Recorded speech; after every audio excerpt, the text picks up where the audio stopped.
can I ask that everyone gets a piece of paper? This is in part kind of kinesthetic activity to wake you up. Why am I here rather than somebody else? Which is quite an interesting question. Well, I have a talent, which you probably can't see, which is that I can see the future.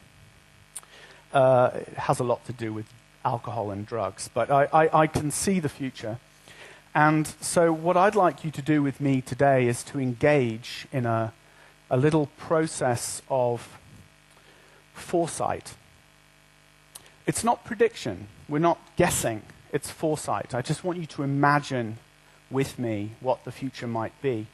And we're going to do that by thinking a little bit about one person and the impact that education will have on that individual. So I'd like us to be thinking particularly about Trin, who starts school this year, and to be thinking all the time about her as someone who, in 2077, will be approaching what we might now regard as retirement. Although in reality, I doubt there will be any such thing as formal retirement in 2077, just to have her in mind. Now, during this conference, one of the interesting things that's emerged for me is a number of themes which I think have come up again and again and again in conferences in the last 10 years or so, in different forms, and the language changes, and we talk about different things, but it's interesting how they come up almost with the same sense of urgency and enthusiasm. And so I'm going to try and pick my way through some of these ideas, whilst at the same time trying to upset you just a little bit. I upset someone else the other day by saying that I always think that if half of the audience don't look slightly annoyed when you're talking, then you must be doing something wrong. If you all look really, really happy, then clearly I'm not doing something quite right. In Estonia, is it considered very impolite to drink from the bottle? Or is that culturally acceptable? Okay, thank you. It's always worth asking. So, curriculum change. We've talked a little bit about what will happen to the curriculum. I know there was a comment about the fact that in the United Kingdom we've reduced the curriculum to a limited number of subjects compared to Estonia. It was a throwaway comment, I think, as part of a question. But it's interesting. I think there are changes, and we need to be thinking about why those changes are coming about. They don't happen in isolation. So to be thinking about some of the trends that are taking place at a social level, in very, very broad terms, and then thinking back to our own experience as people that work in education, and try and make a personal connection between those things. So I'm not going to be telling you what the direct connection is. I want you to be thinking from your own personal experience as we discuss some of these broader ideas. I'm here in Estonia. There are Swedes and Finns and other people from the United Kingdom. We had Nancy from the United States, and it was a clear illustration of a kind of cultural multipolarity. The fact that we now see ourselves as being different people in different places. It's how many times do you ask someone where they're from and you get an answer a bit like me, where I say, well, that's quite a hard question to answer. I find people say that now more and more, and it implies that perhaps there's more of a cultural mix, and that perhaps we're more fluid in our conceptions of our cultural origins than perhaps our parents were or our grandparents were. There's also clearly a huge spread of media. One of the beautiful things for me now about traveling, because I'm a bit of a news vulture, is that the first thing you do when you arrive in the hotel is you turn on the TV and you look for CNN or Euronews. And that's the most obvious sign that international media has now spread literally all around the globe. You can access media in that way. But also, and I won't repeat all the things that have been said in the conference so far, also all of the proliferation of the the Twitters and the YouTubes and Wikipedia and all of those things. I mean, the media has just grown and grown and grown and grown and grown. And that's going to have an impact. But I'm thinking of it as a social trend. That might sound like a contradiction, that there's media spread and media convergence, but what I mean by media convergence is the way in which we're bringing together different types of media, so that in the old days we had the radio, and perhaps then in 1990, we had the internet. It didn't take long before we had radio on the internet. Now we can get internet on our television sets. So at that very simple level, there is a technological convergence. And what this is creating, and there's some, if you just stick that into Google as a term, prosumer, I don't know how that would translate in Estonian, so I'm not even going to try. But that idea that we've gone from the idea that some people are producers and some people are consumers, that we now have this concept of someone being a prosumer. They do both. They create content through the wikis that we were talking about earlier, through YouTube publication, through even publishing their own songs. They might be quite amateurish musicians. If you go and look at YouTube and MySpace, you'll find some very amateurish musicians, who nonetheless will produce their work and share it. So this idea that people are now prosumers. And these are all very broad social trends. In the context of education, what that appears to be doing, and we're seeing evidence of this certainly in the New Zealand context, where the whole primary teacher training curriculum is being rewritten, what we're seeing is a thinning in some ways of that curriculum, less emphasis on the individual subjects in the curriculum, because other themes are emerging. I'll come back to that in a second. We're seeing increasingly, I think, an emphasis on the creation of opportunities to learn rather than simply learning taking place.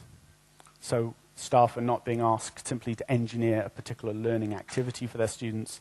They're being asked to create a wide variety of different opportunities for learning to take place, in some ways less prescriptive. And therefore, and the words come up several times from several presenters so far, this idea that we need more flexibility in that curriculum, maybe more choice. So the whole idea of the core curriculum means that one is assuming that all the students have to learn the same thing at each given stage, which is a very kind of mechanistic worldview. Perhaps that's not true. Perhaps there are there's other kinds of foundational knowledge that would be more socially relevant or culturally relevant to that particular student. So there are questions, I think, about how flexible the curriculum can actually be. The question of adaptability is the degree to which the individual is being encouraged, educated, to be an adaptable learner. So in the most obvious sense, we're talking about teaching people to learn. But I think it's a little bit deeper than that. I think what we're seeing in emerging, certainly in United Kingdom policy and in New Zealand and the other Anglo-Saxon countries, is this idea that the individual is to be particularly concerned with the values that are shared in that culture, and that there isn't an assumption that the values are clear based on the subject knowledge. So drawing those values out is important. And we're increasingly seeing also, I think, some evidence that the idea of gifted and talented. Do you have an equivalent in Estonia? We have in the UK and in New Zealand, we have whole organizations that deal with gifted and talented. So the very best students are kind of lifted out and go to sort of special classes, and you have that kind of system here? Okay. And one of the themes that's emerging, certainly in New Zealand at the moment, is this idea that everyone is differently gifted. So everyone is uniquely gifted. And this was said, I think Nancy said it, I think you said the same thing. So, you know, that actually everybody has a particular talent.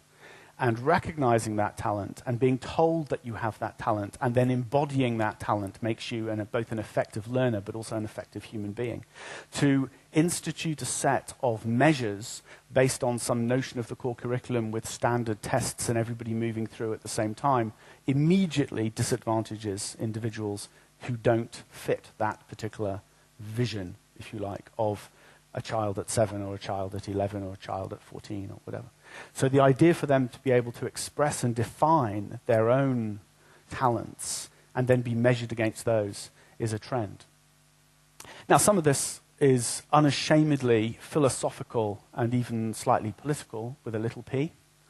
I make no excuse for that. But actually, the evidence in terms of the changing patterns that we see in national curriculums, I think gives some weight to the fact that these social trends are having an impact.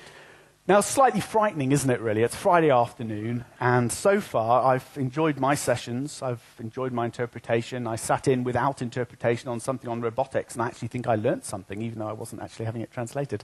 That was quite exciting. I think it occurred to me that by this stage you might be just a little bit flat. And you do have laptops, and that's fine. I had a laptop too during many of the sessions and took part in an online chat. But I thought we'd do something with a piece of paper. My wife is a paper conservator, works of art on paper, and keeps telling me that this is the best technology that was ever invented. It's very durable. We still have information and knowledge exchanged over 3,000 years written on early forms of what we might refer to broadly as paper. So this is a fantastic technology, and we're going to use it today. So this is educational technology in action. Lock the doors. Do you all have a piece of paper? Who does not have a piece of paper? Because you're going to feel very left out if you don't have a piece of paper. Everybody has a piece of paper? Everybody has an implement to write with? If you don't have an implement to write with, a pen, turn and ask somebody. Now, we're going to do this. There's a purpose to this. I'm not just doing it to keep you awake, although it does have that added advantage. I'm going to ask you to write. I'm going to ask you to write on a particular part of the piece of paper, and it doesn't matter what language you write in. Preferably English and Estonian, if we could limit it to those two, but it doesn't actually matter what language you write in. You just have to answer the question as best you can. So please don't be like first-year undergraduate students and ask for 53 different variations on the question as given. Just guess. If the instruction isn't clear, make it up. You won't do anybody any harm. There's no test at the end. Okay? So Trin is now 18 years old. And we've moved into the future. It's 2022. And she's preparing to go to university. It's a university that some of you may have heard of. I don't know. It's oh, no, you won't have done because you haven't been to 2022. But if you were in 2022, this is actually quite a new institution. And she's off to do psychology, neurobiology, and psychomotrist studies. Okay. Now, in some ways, the e-learning conferences are often about technology above all else. And you go to conferences and people want to talk about what's new, what's a little bit sexy, what's different. And I was quite struck, I think, by some of the comments about worldview. I was picking up a vibe that there was a great interest in Taoism and Buddhism and Eastern philosophies and spirituality and underlying some of the message that we got in the last presentation. And I think it's certainly true that one of the big changes I'm sensing, and I don't know how unique this is to an Anglo-Saxon view or a New Zealand view, is the idea that the old-fashioned kind of mechanistic view of the world is one that has less and less validity. So we're moving away from some of those ideas about the mechanical and starting to move more and more towards ideas of something more organic. I think that's quite interesting on lots of different levels. Certainly, the Anglo-Saxon world and the Judeo-Christian world is a very mechanistic world. We talk about things being made. You know, God made the world. There are two other kind of primary worldviews. I think you could probably limit it to two. One is a kind of an Indian Hinduist worldview, which is that the world is basically at play. It's a game. The divine is at play in the world. And the other is that Eastern philosophical notion that actually the world is natural. It self-arises. It just is. It is the way that it is. It wasn't made. It wasn't created. And those kinds of worldviews do influence the way that we see social trends and social development and the way that we see education. Because up until very recently, education was there to make children in the image of that society. It might not have ever been articulated that way, but it had that kind of almost industrial notion that underpinned many of its assumptions. And some of those trends with technology sound obvious and might even sound slightly foolish, but I think they do affect the way that you see the world. Don't forget about Trin, by the way. We're coming back to her via the piece of paper in a second. I put up electrification as a trend, and people kind of find that quite hard, but that's because we're sitting in a developed country, in a very developed part of the world. We should remember that there are parts of the world. Uganda still only has about 3.7% of its population with access to electricity. So when we go to conferences and people talk about this connected world and ubiquitous broadband and everything else, in many cases they're right. Certainly the idea that there are, in Africa, there was talk in one of the presentations over the last couple of days, I think it might have been Sue, I can't remember exactly who it was, about them leapfrogging, if you like, the whole copper wire or fiber optic stage in internet and moving straight to broadband handheld devices. And I noticed that very much in Kenya. You see the red and white broadband transmitters absolutely everywhere. But actually, the individuals might actually have a mobile phone but not have electricity in their home. So I think some of those, electrification is actually still a trend, and on the back of that comes access to a range of media. So there's a different type of connectivity. It's not just about handing out mobile phones. I won't go into network space. It's just a bit of a shame because I could have talked about that for 10 minutes, but Nancy's sort of done the job. So Nancy talked a lot about how people connect, how they work together, the impact that that network change actually has on the individual. I think mobility covers not just social mobility, it also covers some of the physical changes that we're seeing. People are now, and it's a trend. I'm not suggesting this is new, but don't please think that this is new, or you'll be sitting there thinking I'm rather foolish. Of course, these things aren't new. But there is a trend in terms of mobility. Now, Estonia is part of a European Union, which means you can move around much more freely than you could 10 years ago. But internally, you would have been able to move, certainly in the last 20 years. In the United Kingdom, that social mobility is very detectable post-Second World War. So from the 1940s and 50s, people moving away to work and setting up home. And the limitations, the restrictions were not placed upon them. And there has been some suggestion that that had quite a lot to do with the telephone. The actual introduction of the telephone actually meant that people were prepared to move 30 miles away because they could still talk to their family and friends. One wonders whether we would have had that social mobility, no matter how economically successful we had been, if we hadn't have actually had the telephone. So that relationship between technology and social trends is very interesting. And my fourth comment would be about miniaturization. We haven't actually talked much at this conference about miniaturization, which is interesting. I think it's just this idea that the devices that we're using, I mean, I've noticed, I'm a bit unusual because I have a huge MacBook, but I've noticed the number of people with their small little Acer machines. Lisa, who sat there with her little device with a little keyboard, twittering through sessions.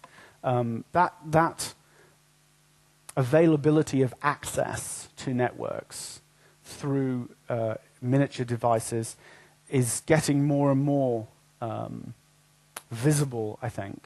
We're seeing integration of those technologies now into clothing, into the environments that we're working in, and that will have a direct impact on how people see knowledge and how they communicate with each other. I've no doubt about that at all.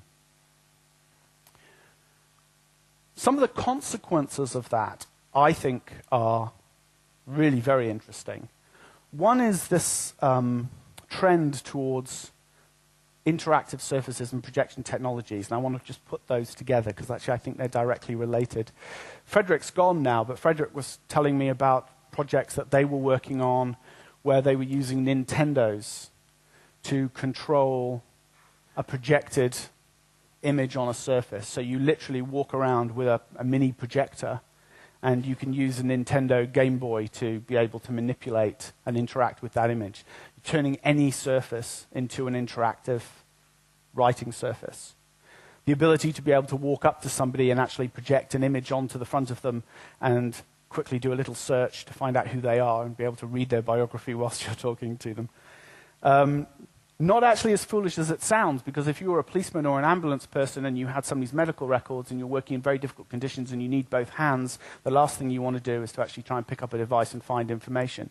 Maybe the first thing you want to do is to actually be able to give a voice command, project an image onto a surface, and actually see the information that you need. So all of those developments in projection technologies and interactive surfaces, I think, will have a bearing on education. We're already seeing this. I don't know whether Smartboard operates in Estonia, the company Smartboard. They do? Okay. This year, Smartboard will be producing a small table, which is actually made out of reinforced plastic. It's a very solid plastic table, which has a version of the Microsoft Surface multi-touch, multi-control surface on it, so that children literally could sit and play with images or create things on a screen that they interact with. Well, we've got those touch screens already. You've all seen an iTouch. You've seen Apple's iTouch, where you can actually move things, characters on the surface. Many of you will probably have tablets, PC tablets, so you'll have seen that kind of technology before. The important point, or the interesting point, is that they're now beginning to introduce those actually in forms that you can take into a school. So a small plastic table, doesn't matter if the child pours paint on it, you can just wipe it down. But those are interactive surfaces. The universality of information is obviously having a huge impact, and there's been a lot of talk about that. And so I won't say too much, because other colleagues have done a far better job of that than me. But I was quite pleased by the presentation about wikis, Timu, just because I'd been talking about wiki ethos as a kind of an idea, and I think that was a really good presentation. To a lot of people are aware of Wikipedia, but it was a really good presentation to see the breadth of that kind of almost underlying wiki concept about co-authorship, which goes back to my earlier point about the prosumer. The visualizations, well, we had quite a lot about visualizations as well. I think as you improve the projection technologies, as you improve the interactive surfaces, you see the ability for people to be able to map and represent knowledge in lots of interesting and different ways. And the last trend, or impact of trend, I think, is going to be this idea about remote engagement. How do I decide, why do I decide to learn in a particular place rather than another place? And can I choose to engage without going and meeting other people face to face? Can I choose to do that? I mean, in universities now, there's a huge confusion about the difference between blended learning and flexible learning and distance learning. The words are often interchanged when really they shouldn't be. Flexible learning, to me, means the ability for me to produce a course and teach a mixed group of students, some of whom maybe will attend class and use online support, and other students who will never attend class. And the question is, that's flexible because the student can make the choice. That's why it's flexible.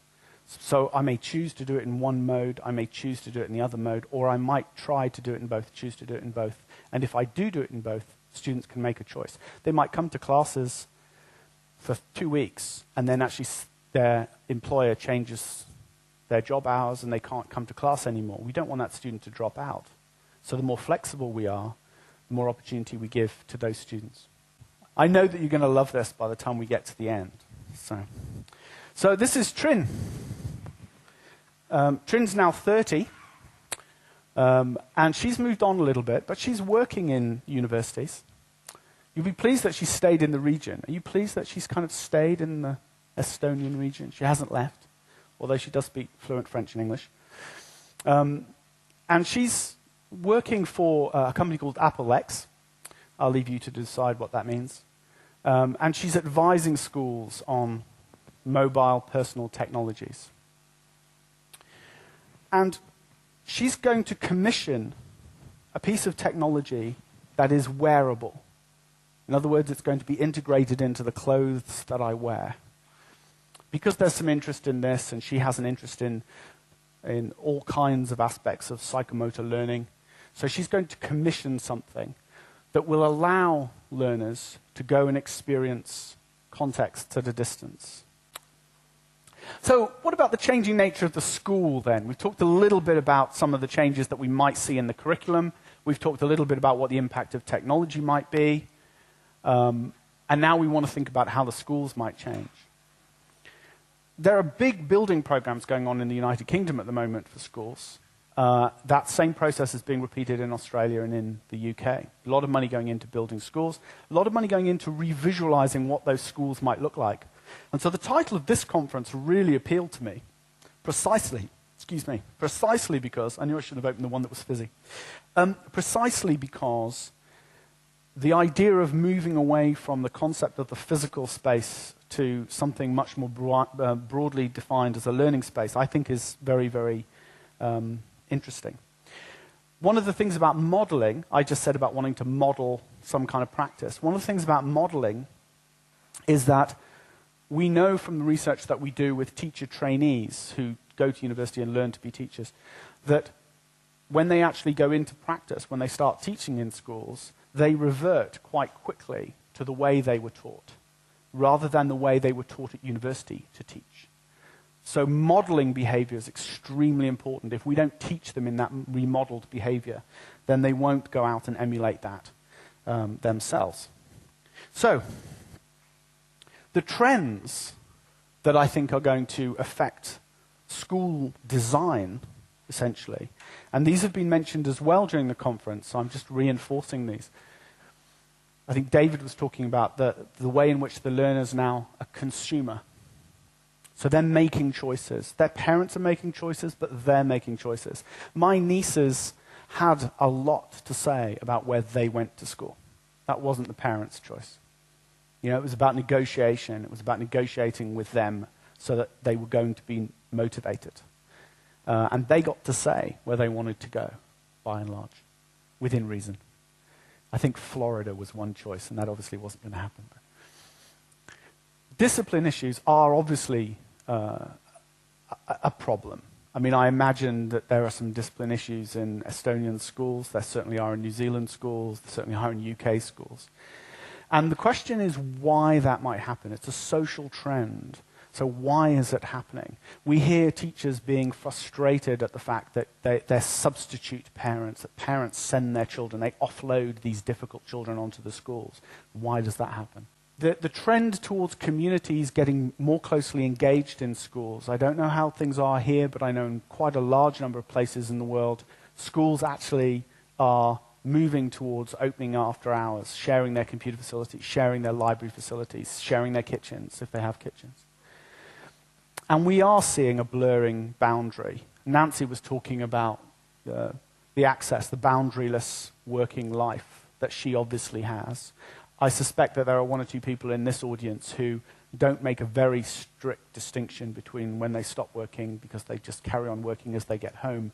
And probably the only time that they aren't in a work-life mode is when they're asleep, because the rest of the time they're, I know several people who check their email on their devices as they kind of walk to the bathroom in the morning, and so they're actually checking their email before they're doing their... Anyway, so moving on. I think the outcomes for that are going to be interesting. We are going to see a blending of social and learning spaces, definitely. We're seeing it already. We're also going to see people going to work and going to school for the purpose of social interaction. You go because you get to engage with fellow human beings in a process that is enriching. And I think we're seeing already the changing nature of work. People are making those decisions. And all because, if you like, we're working in a more, a less mechanistic way. The last point I think is very important. One of the reasons that we're seeing a change in the designs of schools and a change in the working hours of schools, changes to the curriculum, changes to the roles that we expect teachers to have in schools, is that most of our education systems are actually based around earlier models of agriculture and industry. Kids have the long summer off because it's harvest time. Kids actually had meals at school because parents weren't at home to provide meals for them. So all of those patterns, they start school when we start work. They finish school, unfortunately, earlier than most of us finish work, and we make other arrangements, and schools have after-hour classes. Why is that? If we were actually following the research in neurobiology at the moment, we would actually be saying there's no point in having anyone aged 14 and over into school before 1 o'clock in the afternoon because they're all dead in the morning. But actually there's really good reasons why they sleep all morning, good biological reasons why they sleep all morning. So maybe we actually do the young kids in the morning. Maybe morning school is for younger children who we know actually function quite well. And actually adolescents don't function well. They have different sleep patterns, and maybe our schools should adjust for those sleep patterns. Maybe we should have 6 short semesters, not 3 long semesters. Maybe that will be different in the southern hemisphere than it is in the northern hemisphere, but changes to the design of schools and the curriculum, if they were actually putting first the way people learn and the biology of the way people learn, we wouldn't have the system that we have now.